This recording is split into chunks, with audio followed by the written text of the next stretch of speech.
৩রা March ২০২৬। সকালের ফোনের ringtone বেজে উঠল। সবার সকাল হলেও আমার তখনও হয়নি।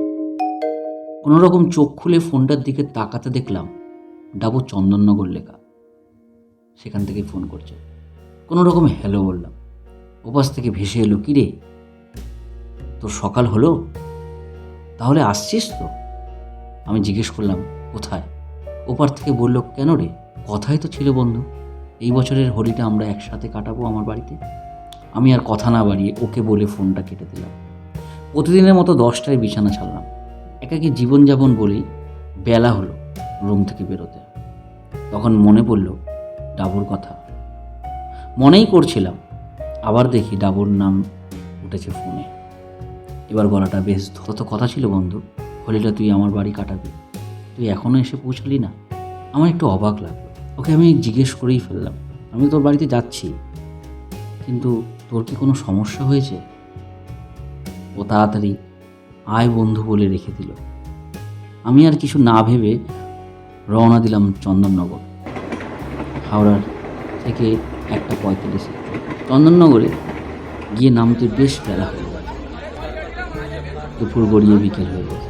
স্টেশনে নেমে একটু শান্তি পেলাম। আসলে আজকে দোল পূর্ণিমা।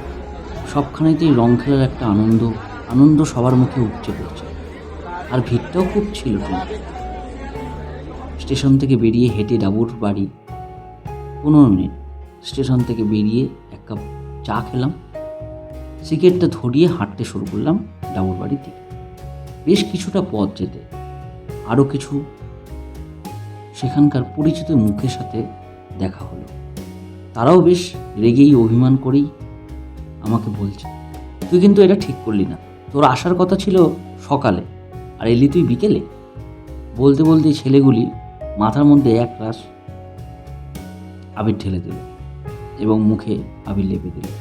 আমিও বোকার মতো দাঁড়িয়ে রইলাম। তার মধ্যে একজন, কিন্তু তুই ওদিকেই কোথায় যাচ্ছিস? আমি বললাম, কেন, ডাবুর বাড়ি। সকাল থেকে ডাবু ফোন করেই যাচ্ছে। আসলে বাল্যকালের বন্ধু তো, আমার না আসাতে একটু বেশি হয়তো রেগেই আছে। যাই, রাগ ভাঙাই। আজ আর কলকাতা ফিরবো না ভাবছি। দেখ না, সব সরঞ্জাম ব্যাগের করে নিয়ে এসেছি। বাবু তো আবার মুড়ি না হলে ওসব খান না। আমার কথা শুনে ছেলেগুলি একটু অবাক হয়ে তাকিয়ে রইল আমার দিকে। তেমন দিকে ছেলে বলে উঠল, তোকে ডাবু ডেকেছে, তোকে ডাবু ফোন করেছে।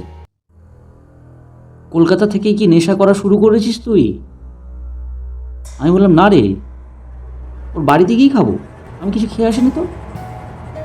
আর একজন বলল, তুই ডাবুর বাড়ির দিকে যাচ্ছিস, তুই জানিস না, তোকে কেউ কিছু বলেনি? আমি বললাম, কই, না তো, আমার তো সেরকম বন্ধুবান্ধব নেই যে কেউ আমাকে ফোন করবে। জানিস তো বেশ বেশি আমি গ্রামে আসি না। তা কেন বলতো? ওরা সব একটু বোকা বোকা টাইপের, অবাক করা মুখ নিয়ে আমার দিকে তাকিয়ে রইল। যেতে যেতে বলে গেল, কলকাতায় ফিরে যা, ডাবুর বাড়ির দিকে যাস না। শিয়ালদা যাওয়ার 5:20 লোকাল আছে, যা চলে যা। ওদের সাথে আমি আর কথা বাড়ালাম না, কারণ ওরা তখন সুস্থ ছিল না। ডাবুর পূর্বপুরুষদের বাড়ি ছিল, সেখানেই আমার নেমন্তন্ন। উঁচু উঁচু পিলার, উঁচু উঁচু দেওয়াল। গেটটা খুলতেই ভিতরের দিকে এগোতে দেখলাম নিচতলা থেকে সাদা পাঞ্জাবি পায়জামা পরে বাবু এগিয়ে আসছেন। নাম তার ডাবু। অনেক বছর পর এলাম ওর বাড়িতে। হ্যাপি হোলি, হ্যাপি হোলি ভাই বলতে বলতে এগিয়ে গেলাম ওর কাছে। ওর মুখ থেকে কোনো স্বর বেরোচ্ছে না, নিস্তব্ধ নিরিবিলি লাগছে ওর বাড়িটা। ওকে আবার বললাম, কিরকম ফাঁকা ফাঁকা লাগছে না তোর এই বাড়িটা? আর কেমন একটা অদ্ভুত একটা পরিবেশ লাগছে বলতো। তোকে এখনো সকাল থেকে কেউ রং মাখায়নি, আবির, তুই তো রং ভালো খেলিস রে ভাই। ডাবু তখনও চুপ। 10 মিনিট 15 মিনিট হয়ে গেল আমি কথা বলে যাচ্ছি, তার মধ্যে ডাবুর কোনো কথা নেই। একটা বিষয়ে আমায় খুব অবাক করছিল, ডাবু কথা বলছে না কেন, একটা ডিস্টেন্স মেনটেন করছে মনে হচ্ছে। আমি আমি দেরি করে এসেছি তার জন্য কি? আর কিছু যেন না ফিস ফিস করে বলছে মনে হচ্ছে। কি বলছিস তুই ওরকম কীভাবে ফিস ফিস করে? ওরকম লজ্জাজনকভাবে দাঁড়িয়ে আছিস কেন অনেক দূরে? অনেকক্ষণ পরে একটু বলল, আয় আমরা ছাদে যাই। নিচতলা থেকে কখন যে ছাদের দালানে চলে এসেছে আমি জানি না। কিছুক্ষণের জন্য মনে হচ্ছিল যে জার্নি করে এসেছি, তাই হয়তো শরীরটা একটু ক্লান্ত মনে হচ্ছে। ঠিক বুঝতে পারছি না পরিবেশটা কেন এরকম লাগছে। ডাবু আমার আগে আগে হেঁটে যাচ্ছে। এতটা সময় আমি নিচতলা থেকে তিনতলায় উঠলাম, কোনো কথা নেই, কোনো বার্তা নেই, কিছু বুঝতে পারছি না। গা কেন আমার ঠান্ডা হয়ে আসছে, কেন শরীরে কাঁটা দিয়ে উঠছে।